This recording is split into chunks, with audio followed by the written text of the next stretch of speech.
મોરબીમાં મચ્છુ નદીના પૂરમાં ઘણા ચેકડેમનું ઓડિટ થઈ ગયું છે। મોરબી પંથકમાં મુશળધાર પડેલા વરસાદથી મચ્છુ નદીમાં ઘોડાપૂર આવ્યા હતા। તેમાં વનાળિયા ગામે બનાવેલ ચેકડેમે એક સેફટી દિવાલમાં પાયામાંથી પાણીએ માર્ક કર્યો, જેથી આ સેફટી દિવાલમાં પાયામાં લોટ પાણીને લાકડા જેવી કામગીરીનું આ મચ્છુ નદીના પાણીએ ઓડિટ કરી નાખ્યું છે। ત્યાં ચેકડેમની સેફટી દિવાલ ઉપરથી સબ સલામત છે, પણ પાયામાંથી પાણી નીકળી ગયું છે, જેથી પાણી નદીના કાંઠા ઉપર ખેડૂતોને નુકસાન થયું છે। આ બાબતે વાત કરીએ તો વનાળિયા ગામે બનાવેલ ચેકડેમમાં નદી કાંઠામાં ધોવાણ ન થાય તે માટે ચેકડેમની સાથે સેફટી દિવાલ બનાવવામાં આવી છે, પરંતુ તે દિવાલમાં પાયામાં જે ગુણવત્તાયુક્ત મટીરીયલ્સ નાખવામાં જોઈએ તે નાખ્યું નથી, જેથી જથ્થો પણ નિયમ મુજબ નાખ્યો ન હોય તેથી રીતે આ સેફટી દિવાલનું બાંધકામ થયું હતું।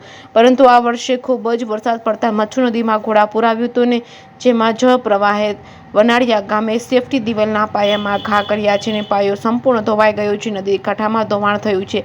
પિયત માટે ખેડૂતોએ નદીમાં મૂકેલ ઇલેક્ટ્રિક મોટરો તણાઈ ગઈ છે। પાઇપલાઇનમાં પણ ખૂબ જ નુકસાન થયું છે। આમ આ વરસાદે મચ્છુ નદીના પાણી વનાળિયા ગામે ક્રેક ડેમની સેફટી દિવાલના પાયાનું ઓડિટ કરી નાખ્યું છે। જે કે સિંહ ગુજરાતી સાથે શ્રીકાંત પટેલ, મોરબી।